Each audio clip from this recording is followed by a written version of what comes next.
Hi, good evening. I am Reverend Victoria J. Thomas. Welcome to Prayer Warrior, a series of 10 classes, a laboratory of love, where we will be discovering our own nature and really harnessing the principles of the absolute that this New Thought lineage stands on, and being able to embody what a demonstration is, and understanding that as both a metaphysician and a mystic. And it's just a real joy to be able to have high conversations with individuals such as yourself that would seek to understand this kind of treatment, this this kind of modality, which I call the observer effect, the holy observer effect, using the sound carrier wave, using our frontal lobe cortex, and using the electromagnetic field of our heart. So um, that's what being a prayer warrior is. And you are that already just by listening today. So we're going to start out. I'm going to do a reading here, and then we're going to meditate together. I ask that whenever and wherever you're watching this, if you will meditate with me for just a few moments while I get centered, and then I'll open the space with a 6-step affirmative prayer treatment, and then a lecture, and then we'll meet on the other side. So the reading today is from a book called The Way of Transformation, written by Carlfried Durkheim. Those who, being really on the way, fall upon hard times in the world will not, as a consequence, turn to that friend who offers refuge and comfort and encourages the old self to survive. Rather, they will seek out someone who will faithfully and inexorably help them to risk themselves so that they may endure the suffering and pass courageously through it, thus making of it a raft that leads to the far shore. Only to the extent that we expose ourselves over and over again to annihilation can that which is indestructible arise within us. In this lies the dignity of daring. Thus, the aim of practice is not to develop an attitude which allows us to acquire a state of harmony and peace wherein nothing can ever trouble us. On the contrary, practice should teach us to let ourselves be assaulted, perturbed, moved, insulted, broken, and battered. That is to say, it should enable us to dare to let go of our futile hankering after harmony, surcease from pain and a comfortable life in order that we may discover in doing battle with the forces that oppose us that which awaits us beyond the world of opposites. The first necessity is that we should have the courage to face life and to encounter all that is most perilous in the world. When this is possible, meditation itself becomes the means by which we accept and welcome the demons which arise from the unconscious, a process very different from the practice of concentration on some object as a protection against such forces. Only if we venture repeatedly through zones of annihilation can our contact with divine being, which is beyond annihilation, become firm and stable. The more we learn wholeheartedly to confront the world that threatens us with isolation, the more are the depths of the ground of being revealed, and possibilities of new life and becoming opened. Again, that is The Way of Transformation by Carl Fried Durkheim. And so if you'll just take a moment and close your eyes with me for a few minutes, and then I'll speak a word.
I'm so grateful to be here with like-minded individuals. So grateful to be part of something bigger than myself. And I'm grateful for this lineage of new thought practitioners of truth, practicing the presence, recognizing and practicing this living power, this one thing that is everywhere in its fullness, this absolute abstraction, the unified field of pure potential. It's a love intelligence that only knows its own name and nature. It only creates itself out of itself, and there isn't anything else. It is in all and through all and as all, omnipotent, omniscient, omniactive, omniamorous. And I know that it knows what it's doing, that it is the play and display of itself everywhere. And that's all that there is. And that this causation is the only causation, and that it is always in integrity with itself. It does not contradict itself. Therefore, it is the only thing that is real. What is true is what is real, and what is true does not change. And this pure potential, this consciousness of the I am does not change. It is ever evolving isness of ever expanding good.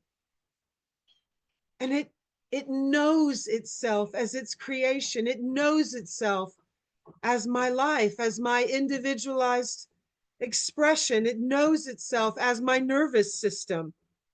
And it knows itself as each individual within the sound of my voice. It knows itself. It is the knower, the known, and the process of knowing. And I know that I live and move and have my being in this eternal realm of all good. And I know that if it's true for me, it's true for each and every one with that's listening, that's here right now. These individuals have their beingness in this eternal realm, that they are consciousness itself, that there's no place where God stops and they begin, that there is only one thing happening everywhere in its fullness, and it's happening as their nervous system, their endocrine system, their metabolism, their body temple, their mental body, their emotional body, their astral body. They are wholly one as this living thing. It has never changed. It has always been this perfect expression. And it is from this unity that I speak this word, knowing that something wonderful has taken place by our decision to keep this divine appointment coming together week after week like this, to anchor a consciousness that heals. There is nothing to heal. There is only the truth to reveal. And I know absolutely that this is happening now because of our sacred and holy yes to remembering, recapitulating, to reconstituting, transforming, and transmuting ourselves. All that does not serve is transmuted into light, love, and liberation now, this day, because of our yes in consciousness. One in God is a majority.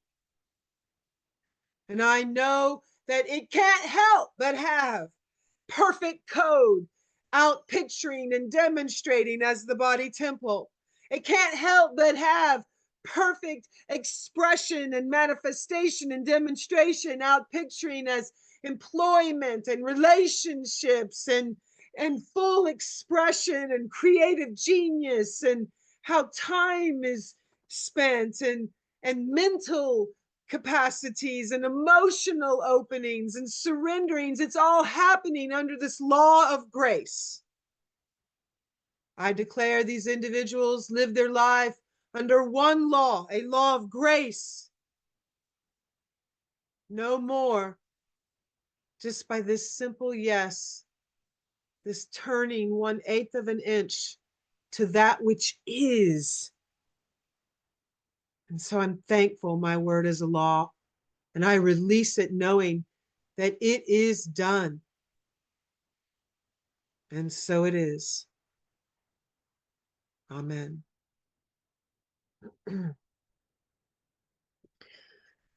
So thank you again for being here with me. Just a brief um, kind of introduction and review. Hopefully you have or will be listening to the first series, lecture series, which is the principles of affirmative prayer. And it's important to understand that this series is taken from that. We are taking off from that place. And in that series, I made it real clear that we are here to harness the mechanism that we've been given as very, very powerful beings that can co-create and create reality. And that mechanism is your nervous system, which cognizes the divine. It cognizes a lot of things. If you're stuck in just a five sensory cognitive type of living, then of course you're tasting and smelling and touching and all of that. But there are deeper cognitions that your nervous system has access to, and you have a practice, a meditation practice, and an affirmative prayer practice, and perhaps yogic practices that help bring your mind and the brain waves therein to deeper and deeper levels of awareness, I would say. where you can gain access to the part of you that is not habitual thinking or reactive thinking. We reviewed in the prior series class how a neural net that's wired together fires together, and these what become habitual thoughts. And so when it wires, it kicks a neuropeptide out of the hypothalamus, which is essentially a protein chain of emotion, and that you have receptor sites on the ends of your cells just craving what it's used to. And so if you've got a life where you've conditioned your cells to be receptive to feelings of victimization, life is hard, nobody loves me, you have yours, I have mine, then or rage, jealousy, you've got to do your inner work, which was also part of the work of that series, is really uncovering the filters of your perception and how you constructed your world based upon the pillars of society, media, school, all that. What your parents said, what your experiences were. We collapse all these to filter how we perceive, and then the world just shows up as a regurgitated cycle, this paradigm that you're living in. And when you uncover these stones, begin to take ownership of what is running unconsciously when you're not paying attention, and begin to dissolve those, and treat your mind. When I say treat, I mean using affirmative prayer treatment to create the new neural nets, because that's what we're doing. We're creating new neural nets.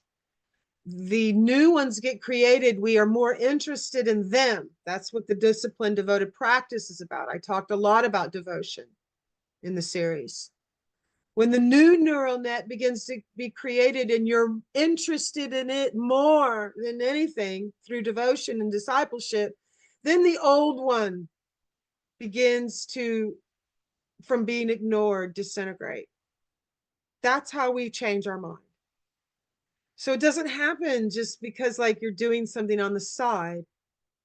You come at the work committed, and how you do anything is how you do everything. And if you ever work with me, I guess that's how it is. It's just transformation requires your part of the work, your part of the effort. And that is what brought me into the mechanism that you've been given, your body, the nervous system. You also have the left and right brain hemispheres. And so the left brain is the part of your brain that is evaluating, judging, evaluating me, evaluating your own prayers, judging, measuring. It's really just measuring. To take all the heat off of it, it's just measuring. It's where language takes place on the left side of the brain. And you must give this part of your brain something to do if you're going to do this work. If you were to take on any other craft, such as the violin, I love to use as the example, you would still have to give your left brain something to do. And it would be very busy. Learning left brain activities, scales, all kinds of that kind of stuff, words, what the notes. So in affirmative prayer treatment, the left brain is there for us to harness the language. And we will be talking about grammar in this 10-week series. It's there to harness the principles because it's evaluating whether you believe them or not. And so if you're saying truth principles that your deep subconscious, unconscious self doesn't buy or doesn't believe, your left brain is picking that up. So you're going to give it the steps and the language and understanding. And then the right brain is freed up. In the right brain, okay, what do they say? The brain is processing 40 billion bits of information per second, but you're only aware of like 2,000 bits. That's, the right brain is receiving most of those bits.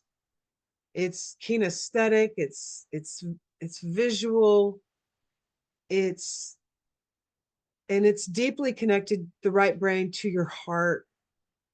It's deeply connected to this kind of subconscious, unconscious part of you.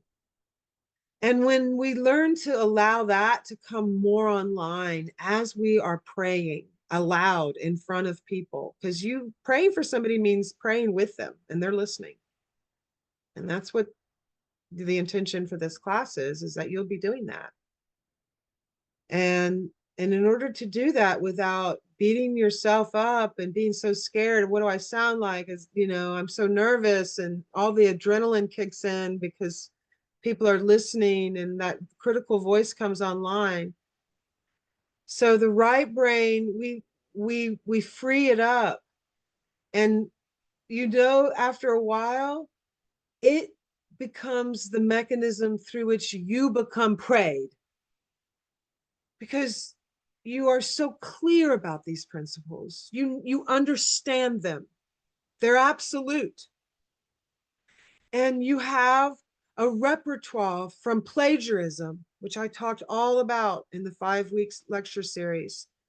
You have phrases you've plagiarized. You have things that you say that you know. And how do you know something? It's not because I told you or a book told you or somebody enthusiastically inspiring told you. It's because you had a direct experience with this power.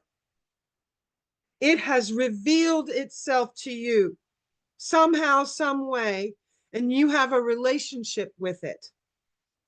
That's where we start.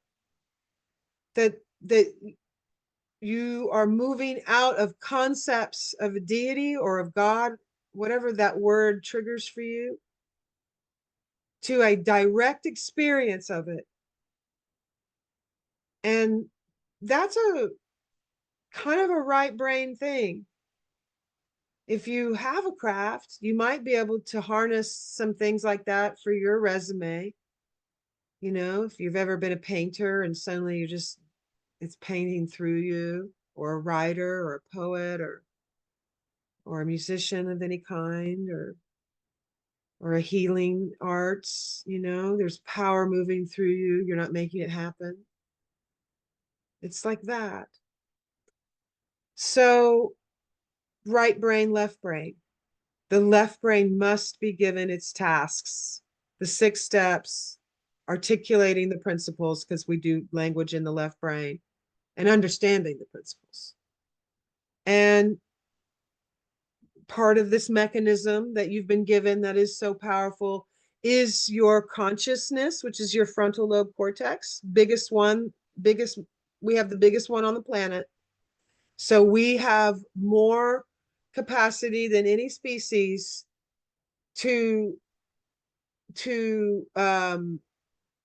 change our mind, to not react, to have a different thought about what we would perceive to be reality, to act contrary to our environmental phenomena, I'll say. That requires a frontal lobe cortex. To contemplate who am I and why am I here requires a frontal lobe cortex. You have it, and it's your consciousness. And you also have a subconscious and unconscious.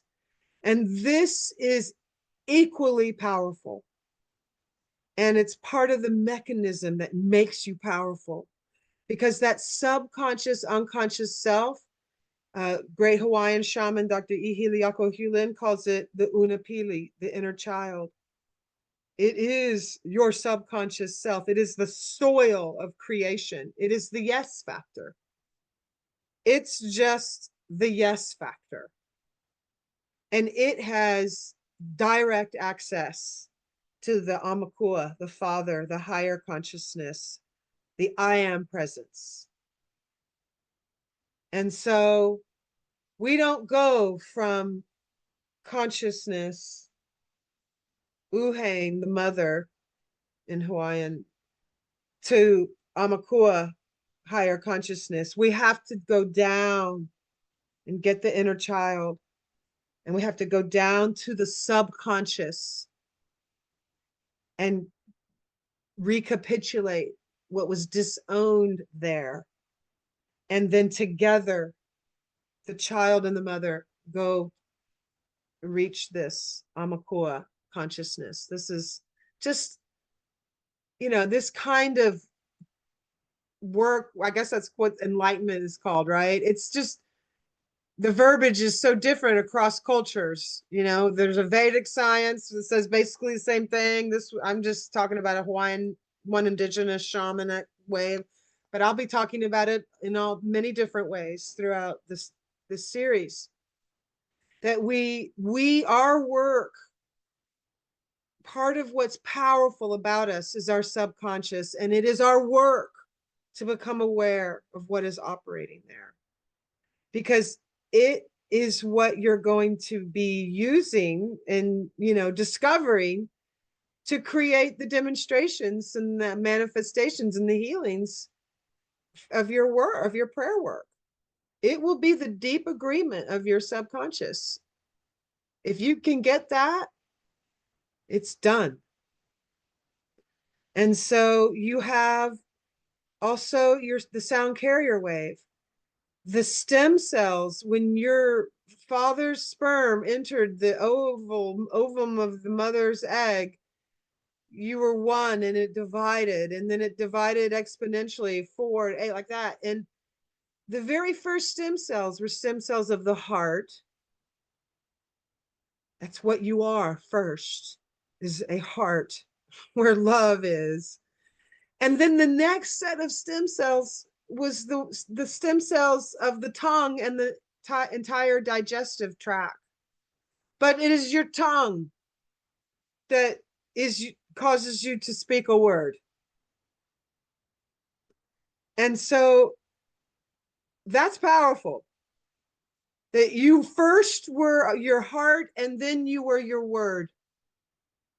You were this sound carrier wave that you use with your throat.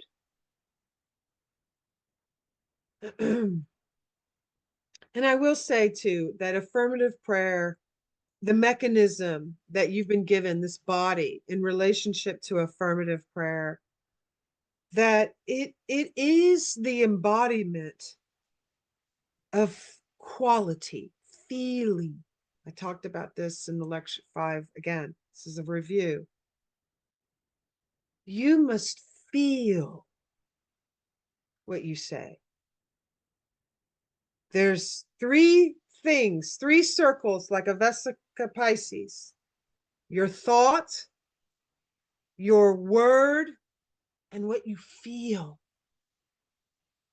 And when those, and if they're all joined together, there's a tiny little portal in the middle. And you want to make that portal bigger and bigger. And you have that ability when you're doing affirmative prayer treatment. You have the ability to declare the truth regardless of how the outer world appears. You close that outer eye. You come into the truth. You start articulating it with feeling. And you've opened the portal of creation. Do that over and over and over again, and you will change your mind on a deep subconscious level. And if somebody you're praying for is listening, and you have access to this kind of technology and testimony, and they're listening to you pray for them, they will hear your conviction. Because why will you have conviction? Because you will have direct evidence and contact of this power and presence working in your life. It'll come only in proportion that you come. So if you're just doing it a little bit of here and there on the side, and if it's sort of like another thing you're having to add to your schedule, and then of course there's the homework deadline and you get that done really quick too and all that, then that's how it'll show. If you want to throw yourself at the work because your life depends upon it, that's how it was for me back when when I was with Kara, who's here. We were just talking, and 20 years ago, becoming a practitioner, I threw myself at it. I wasn't going to make it. I didn't have a choice. So the principles are what's most important. And I'll start out with the PowerPoint.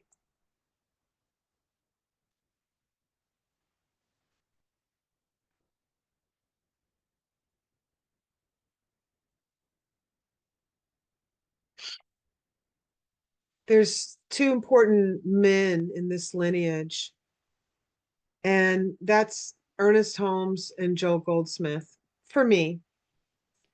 And they both were, around at the same time.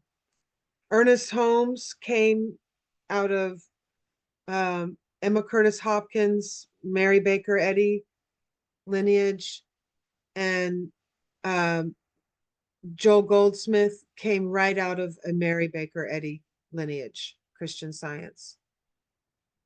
And in Christian Science, it's the science of the practitioner having the mind of Christ, essentially. It's a Christ science, that the mind that was in Jesus the Christ can also be in my mind, essentially. And that by having this mind, we can look out at the world, pray, or speak a prayer, or Joel didn't speak prayers audibly, but we could look out at the world, and through our right seeing and right understanding, create a demonstration for somebody that is seeking aid. And that to me is a very powerful ministry. That's a powerful reason. That's a powerful thing to be interested in. It's what I'm interested in. It's and it's what these two men were interested in, and yet they were very different. One was what I would call very metaphysical, Ernest Holmes, and one is what I would call a mystic, Joel Goldsmith. And Ernest says, I'll read, if the will of God is the will of abundance, it follows that God cannot will lack, want, or limitation. It follows that all bondage is of the human. All bondage is a result of a circumscribed viewpoint of reality. There's your key right there. All affliction is a result of ignorance. That's page 136 out of The Science of Mind. What is he talking about? A circumscribed viewpoint of reality. He's talking about the observer effect. He's talking about how humanity as a collective species collapses the wave function into the current paradigm over and over again because we're all in agreement. But you are somebody that is coming out from among them. And you are saying yes to collapsing the wave function from a wave of pure potential that could be anything into wholeness instead of what the doctor agreed upon, or what the statistics agreed upon, or what the test results agreed upon. You are here to change your circumscribed viewpoint of reality. And Joel Goldsmith says, as soon as you begin to understand the nature of God as one life, one being, one law, one cause, immediately is brought to your attention evidence that would contradict that oneness. True. The world points out all the material laws which appear to exist as against the one spiritual law, disease as against the one spiritual life, age and death as against eternality and immortality. But if you understand God as one, you will perceive that in the infinite nature of God, there could be no power to oppose God. So that is about perception. You know, perception is not what your sensory organs are seeing and hearing and tasting.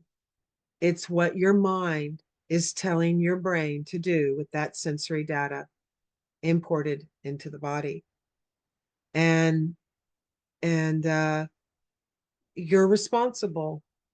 You're responsible for that mind. And it's interesting for me because perception is also related to pain. And pain, even though it may be felt in the knee or the back or whatever, it too is in the mind. And I've been having incredible experience with that lately in my life, in this human body, having a relationship of my mind to some physical pain in my body. And I'm a meditator and a yoga person, and it's very humbling. I've never ever thought that I was a master of my own perception,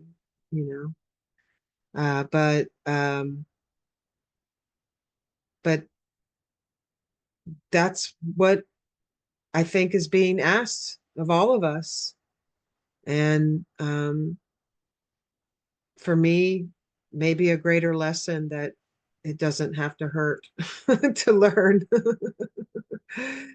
So, um, and then we have the steps of treatment. So I'm going to share about that, and then we'll take a tiny little break and come back.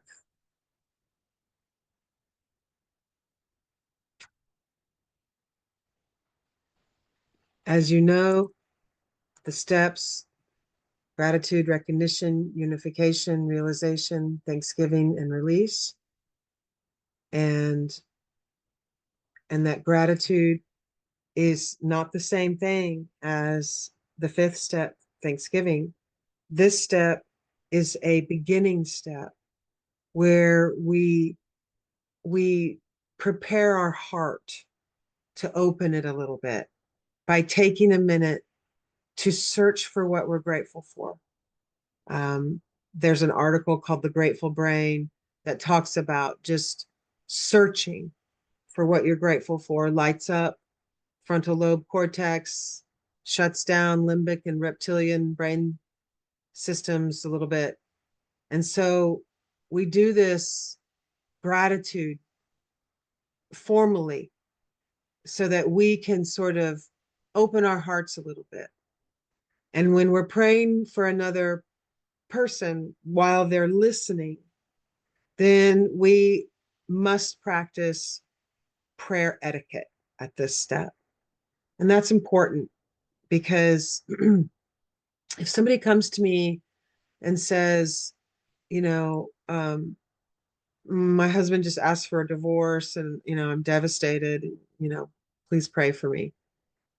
If I have in my gratitude how grateful I am for my husband, or how grateful I am for my dogs, or how grateful I am for, you know, something that makes me feel connected, that's not gonna, it very well could alienate my listener.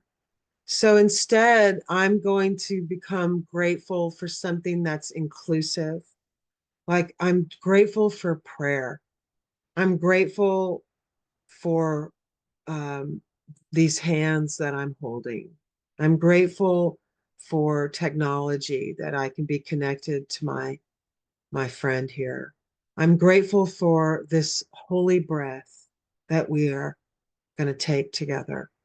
It's a little more inclusive, and it doesn't invoke any kinds of um, inner messages, or hidden messages about how anything is supposed to feel. And so that is just, there are some examples, but I don't not you don't really need them. When you get to recognition, again, this is the review. It's always present tense, first person singular. I recognize. I am the one speaking the word. And you're not talking to any deity outside yourself, of course, and you're not talking to the person that's asked you for prayer. You are talking to your own mind only. The person happens to be listening to you talk to your own mind. That's what this is, this whole entire treatment. And so you're going to be talking about this power, about its nature. You're going to be talking about its infinite power and nature and how you know it. And it will raise your physiology. You'll want to have your physiology raise a little bit during this step. The person listening will want to be able to sense that you have access to this thing, and you know what it feels like, and it's energy. It's got some energy. You don't have to yell. I know I get loud. You don't have to be like me, but it does raise your physiology.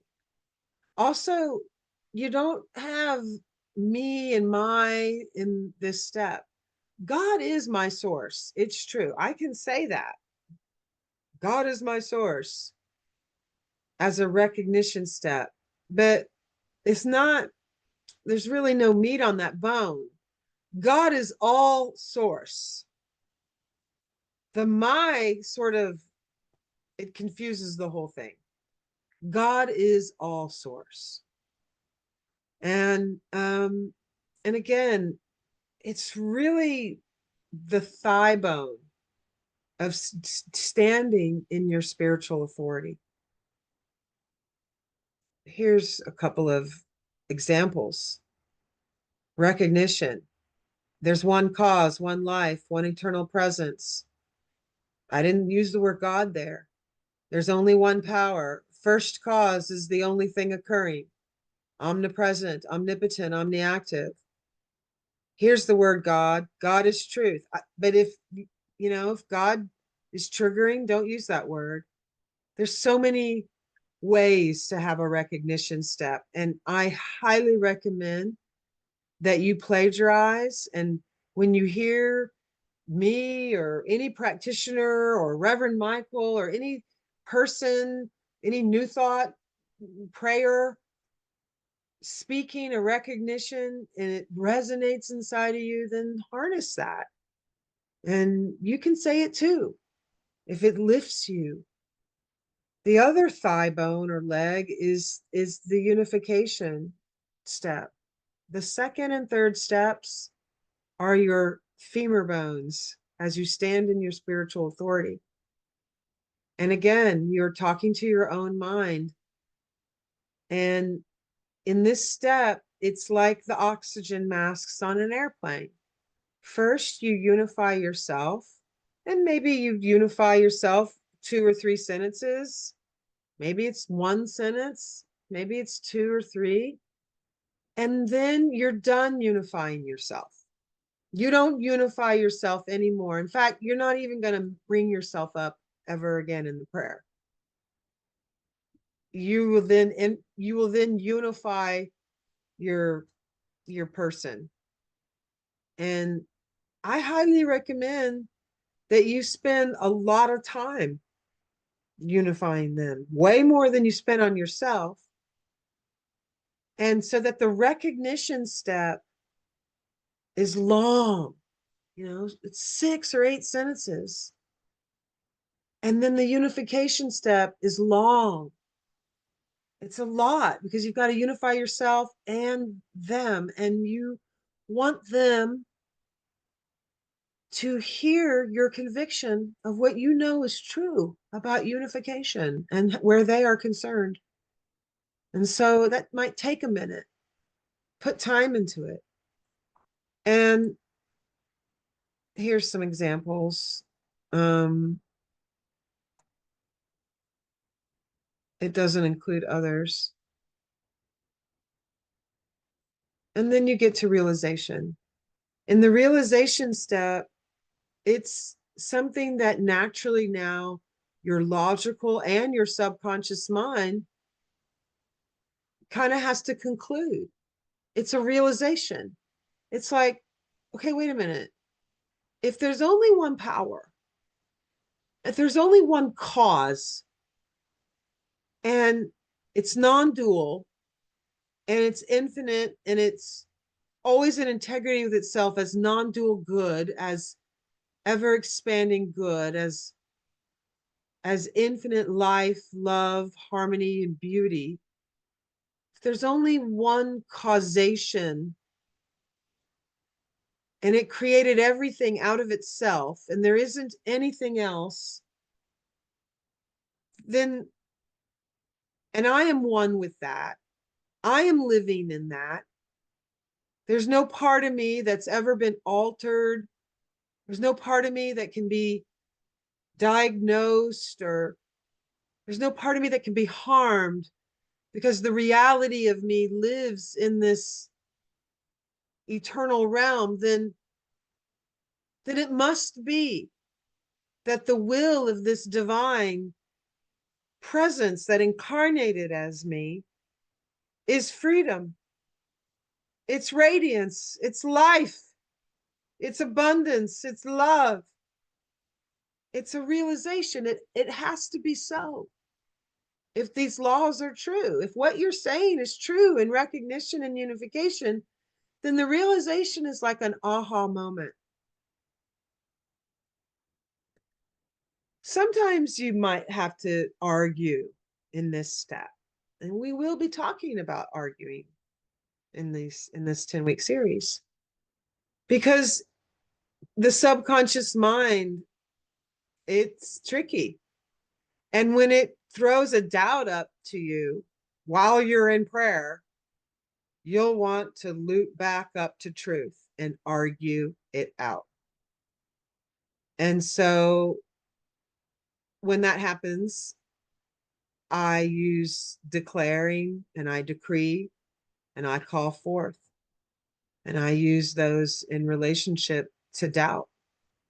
I declare that all fear, doubt, and worry is dissolved by the grace of God. I decree that it is her birthright to be fully expressed as God created. Sometimes I have to use some of those words in the argument part.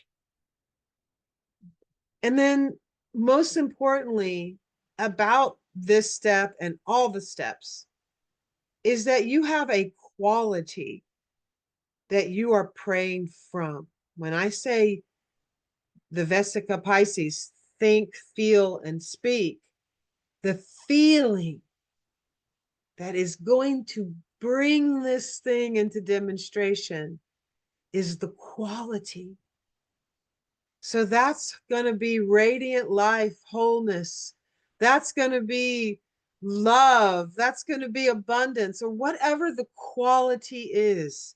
You're going to feel it as you describe the truth, as you understand it with your frontal lobe cortex. The reptilian and mammalian and most of the brain, it looks out with the five senses and it collapses the wave function on a lie, duality, on otherness and separation, and a collective matrix paradigm co-created by a hijacked species. You're here to open your Christ eyes and collapse the wave function on what is real, what never changed ever. That's the difference between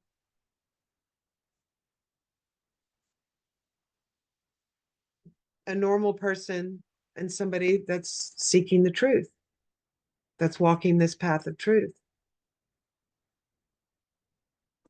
And so it's good if your realizations are sensitive to the subject, verb, object, direct object grammar that we talked about in the 5-week series, and we will talk about again in this series, where you're the subject of the sentence is the quality or the principle or the truth, not your client, not the person asking you for prayer. If Jane is asking me for prayer and I get to realization and I'm saying, you know, let's say Jane's sad because her husband asked for a divorce. And I really want her to not be sad anymore, you know, and I've said all kinds of things and I get to realization and I just am saying, I know that Jane is in peace now. That's not true. I can't say that. That's not principle. My subconscious won't believe it. And Jane might feel very, very alienated at that point because she's not in peace. She's over there crying.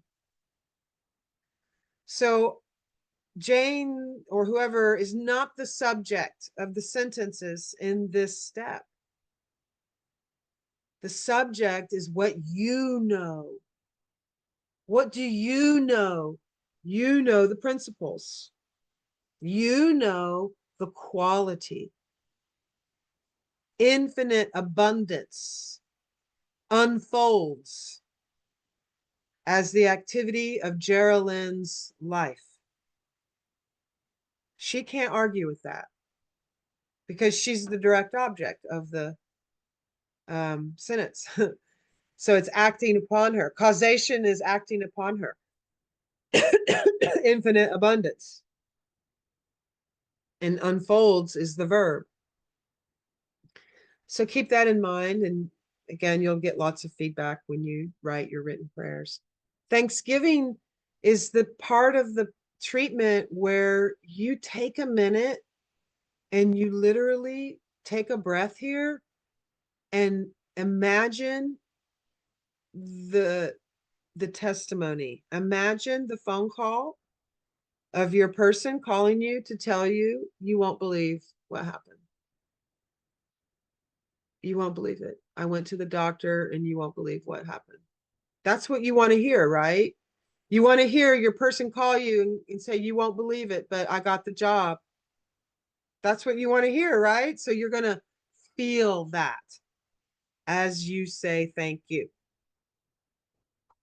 And that's a very fast step. I am so thankful.